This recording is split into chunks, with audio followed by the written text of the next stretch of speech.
Yes तो hello everyone, Rahul यार। आज हम एक्सप्लेन करने वाले हैं 2023 में आई मूवी माँ उरी पुल मेरा को। गाइज, अगर आप लोगों ने इस मूवी का पार्ट 1 का एक्सप्लेनेशन नहीं देखा है तो वीडियो मेरे चैनल पे ऑलरेडी अपलोड है। इस वीडियो के डिस्क्रिप्शन में मैं उसका लिंक दे दूंगा।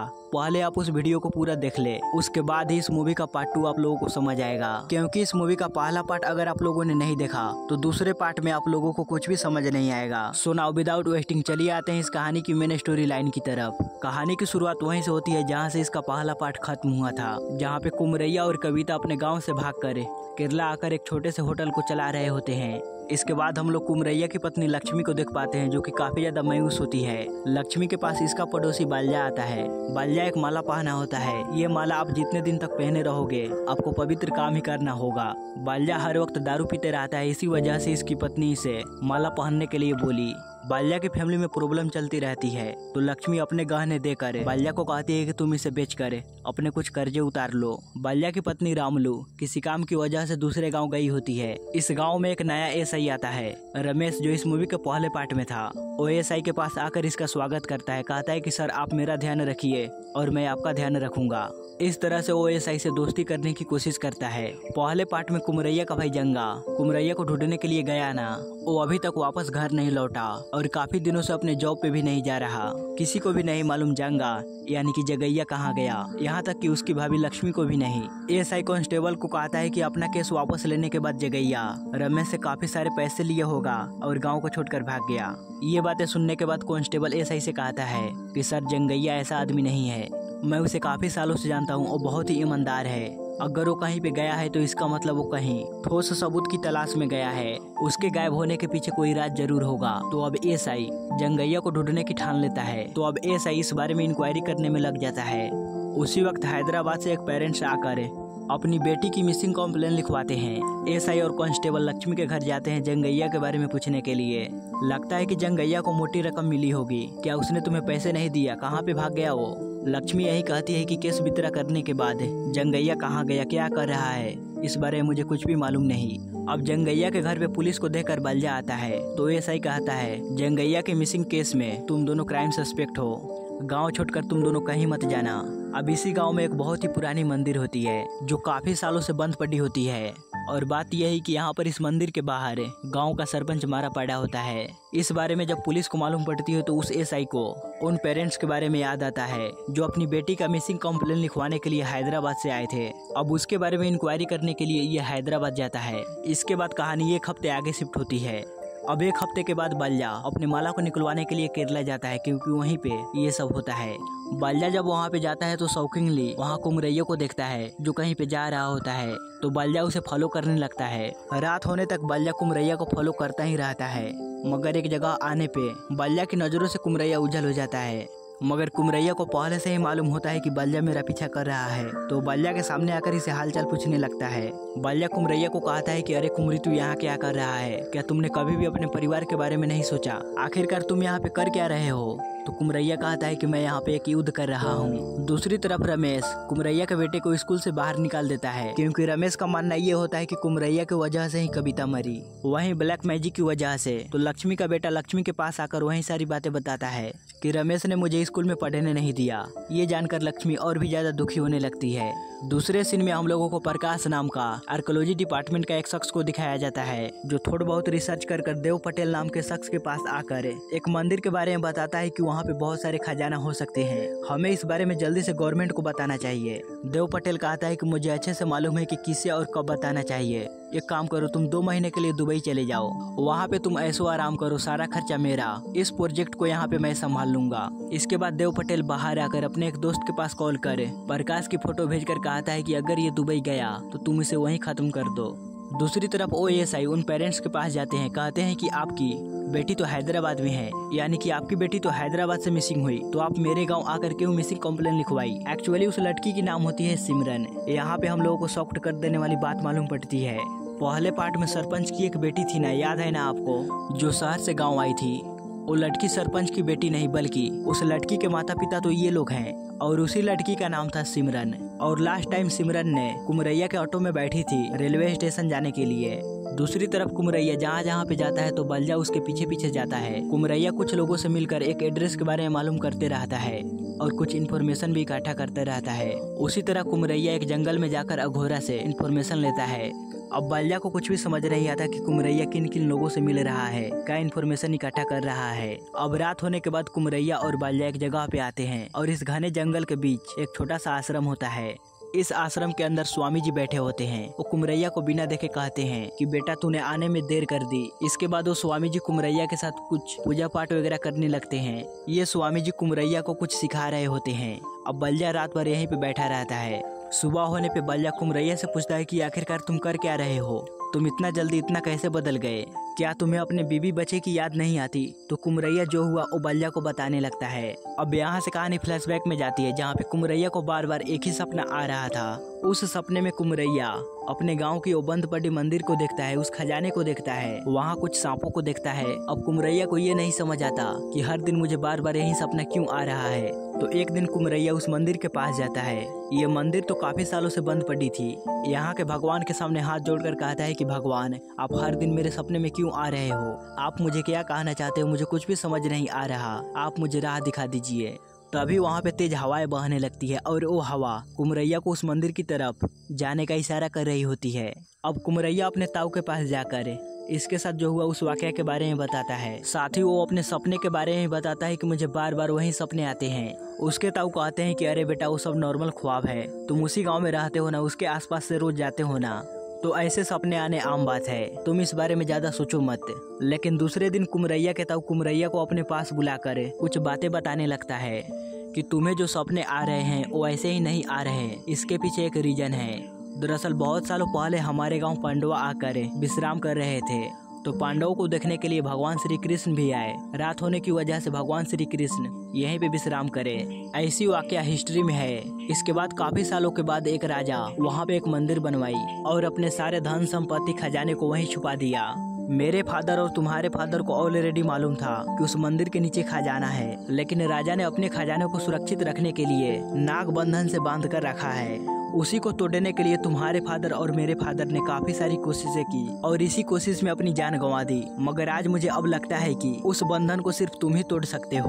बार बार तुम्हें एक ही चीज का सपना आना ये इत्तेफाक नहीं, तुम उसके लिए बने हुए हो। मगर कुमरी इसके लिए तुम्हें तैयारी करनी पड़ेगी, तुम्हें अपने चाहते लोगों की बलि देनी पड़ेगी और वो लोग भी तुमसे उतना ही ज्यादा प्यार करे। सीधी बात की जाए तो उस खजाने को पाने के लिए तुम्हें किसी एक की बलि देनी पड़ेगी। अब ये बातें सुनकर कुमरैया यही सोचने लगता है कि मुझे कौन ज्यादा प्यारा है, मेरी पत्नी या फिर मेरा बेटा। इसी दौरान कुमरैया कविता को देखता है और उसे देखते ही उसे अपने बचपन का प्यार याद आ जाता है।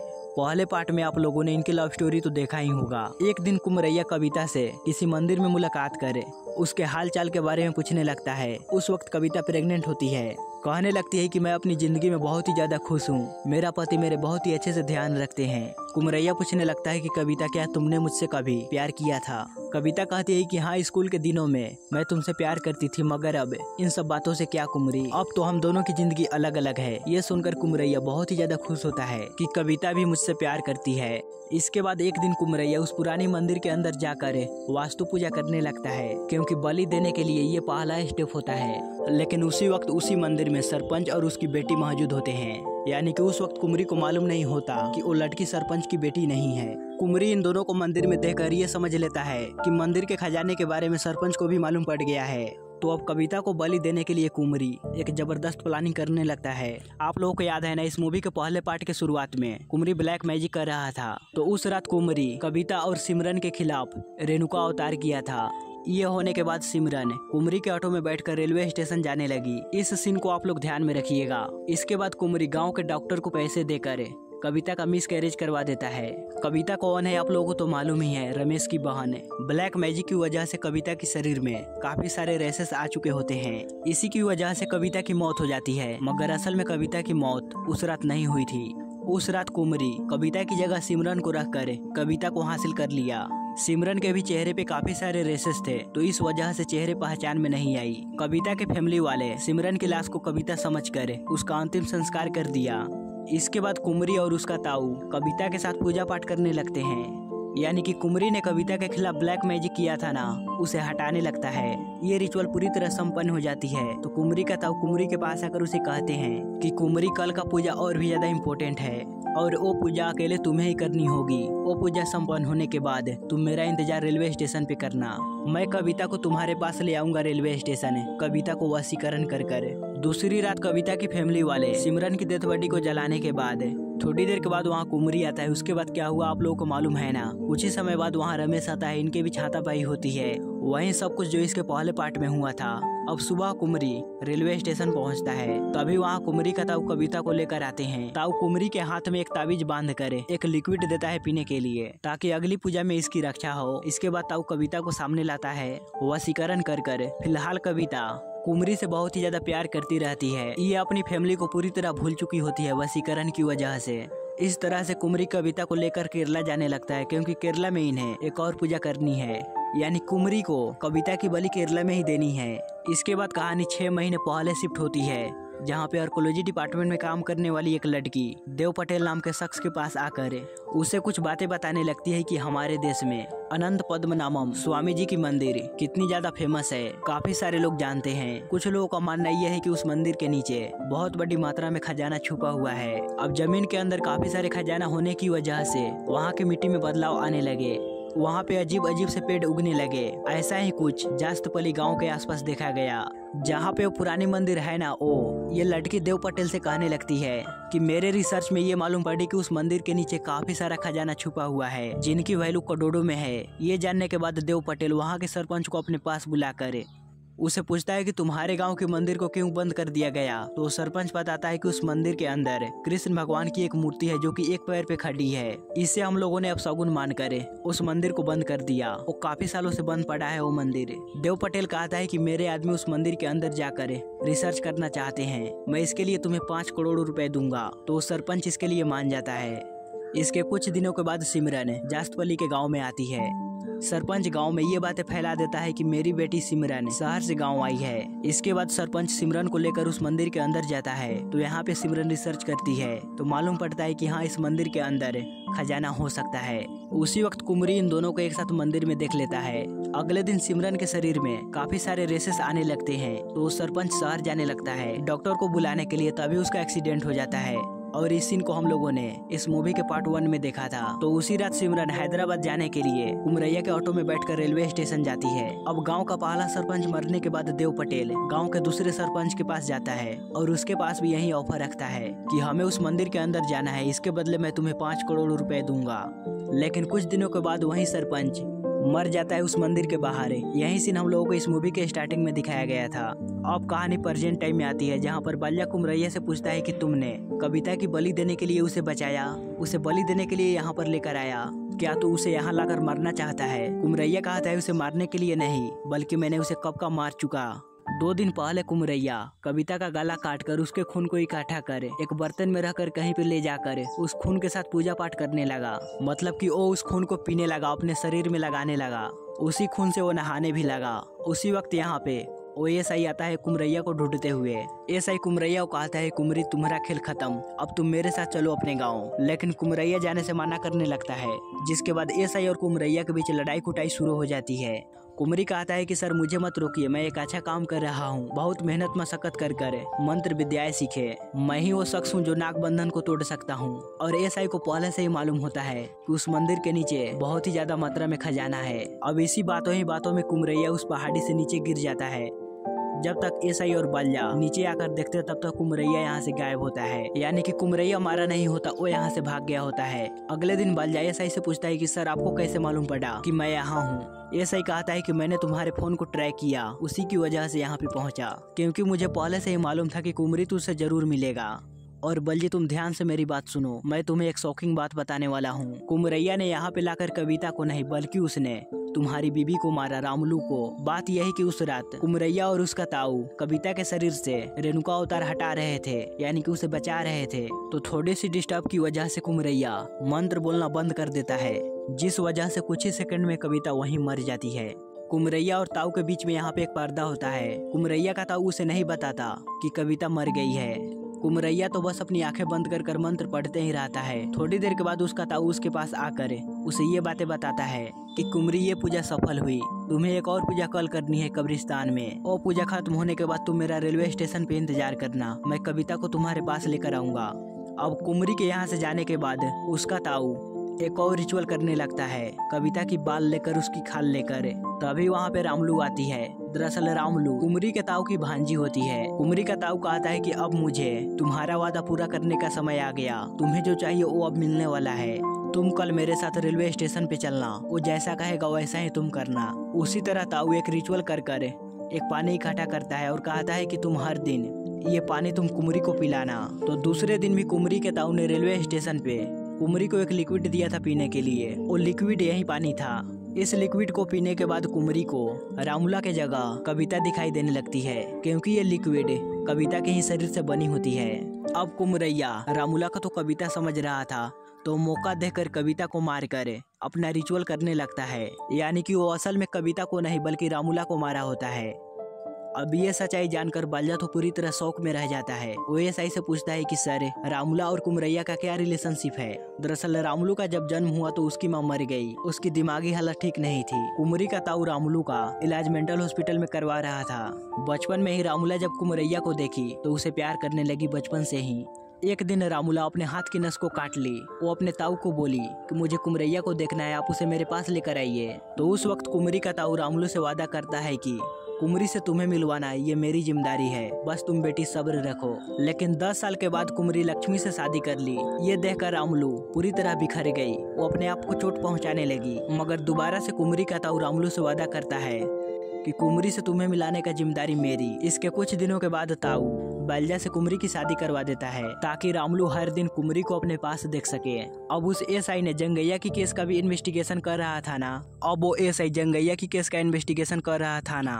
इसी सिलसिले में जब वो कुमरैया की ताऊ से मुलाकात की तो कुमरैया की ताऊ सारी वाकया एसआई को बता दी। फिलहाल एसआई बाल्या को कहता है कि 2 दिन बाद पूर्णिमा है और कुमरैया जरूर कुछ न कुछ कांड करेगा।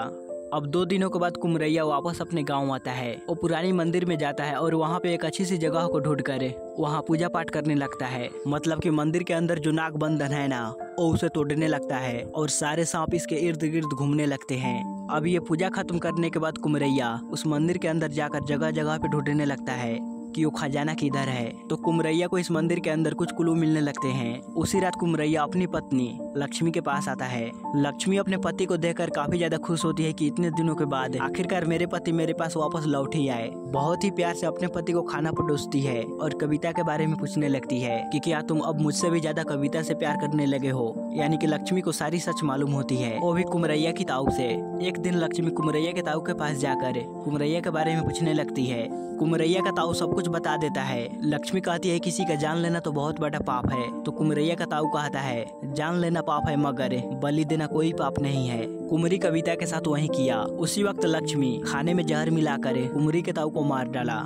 यहाँ पे लक्ष्मी को एक और बात मालूम पड़ जाती है कि कुमरी ने कविता की नहीं बल्कि रामुलू का बलि दिया। लक्ष्मी कुमरी के खाने में भी जहर मिला चुकी होती है। कुमरी खून की उल्टी करने लगता है। यहाँ पे हम लोग को शॉकिंग बात ये मालूम पड़ती है कि कुमरी को पहले से ही मालूम था कि मेरे साथ कविता नहीं बल्कि रामुलू जा रही है। यानी कि कुमरी पे उस लिक्विड का कोई असर नहीं हुआ था। लक्ष्मी कहती है कि हमारे जीवन खजाने से नहीं संवरती, पढ़ाई लिखाई से संवरती है। जब रमेश ने लक्ष्मी के बेटे को स्कूल से बाहर निकाल दिया तब लक्ष्मी रमेश के पास जाकर उसके पैर पकड़कर गिड़गिड़ाने लगी कि मेरे बेटे को पढ़ने दीजिए, पढ़ाई न कर पाने की वजह से ही मेरा पति रास्ते से भटक गया। रमेश यहाँ पे लक्ष्मी को बहुत ही ज्यादा जलील करने लगता है। और दरअसल बचपन में कुमरी ने लक्ष्मी की जान बचाई थी। लक्ष्मी कहती है कि बचपन में तुमने मेरी जान बचाई थी तो अब वही जान तुम्हारे पास आ रही है। इतना कहकर वो जहर वाला खाना लक्ष्मी भी खाने लगती है। उसी वक्त वहाँ पे एक शख्स आकर लक्ष्मी को गोली मार देता है और ये शख्स कोई और नहीं देव पटेल है ना, आर्कोलॉजी डिपार्टमेंट का उसका ये बॉस होता है। इसके बारे में हम बाद में बात करेंगे। इसके बाद बाल्या और एसआई लक्ष्मी और कुमरी का अंतिम संस्कार करते हैं। तभी उसी वक्त जंगैया उस एसआई के पास कॉल करता है। दरअसल जंगैया उस वक्त उत्तराखंड में होता है। वो एक स्वामी जी से बात कर उस स्वामी जी को अपने गांव लाने लगता है। दूसरे सीन में हम लोग इन 3 लोगों को दिखवाते हैं, SI, Dev Patel, archaeology department में काम करने वाली वो लड़की। ये तीनों इनके बॉस के पास बैठे होते हैं। इनका बॉस कहता है लेट्स बिगन द शो। अब इस मूवी को देखने के बाद हमारे मन में कई सारे सवाल उठते हैं कि कुमरैया को कैसे मालूम पड़ा कि मेरे साथ कविता नहीं रामुलू है, और इस गांव के 2 सरपंच अचानक से कैसे मर गए, आखिरकार जंगैया उत्तराखंड क्यों गया, क्या इन्फॉर्मेशन इकट्ठा करने के लिए गया। अब इन सारे सवालों का जवाब हम लोगों को इस मूवी के 3rd पार्ट यानी कि इस मूवी के तीसरे पार्ट में मिलेगा, और इस मूवी का तीसरा पार्ट भी जल्द ही आने वाला है। सो गाइज, आपको ये वीडियो कैसा लगा प्लीज हमें लाइक और कमेंट कर जरूर बताइएगा।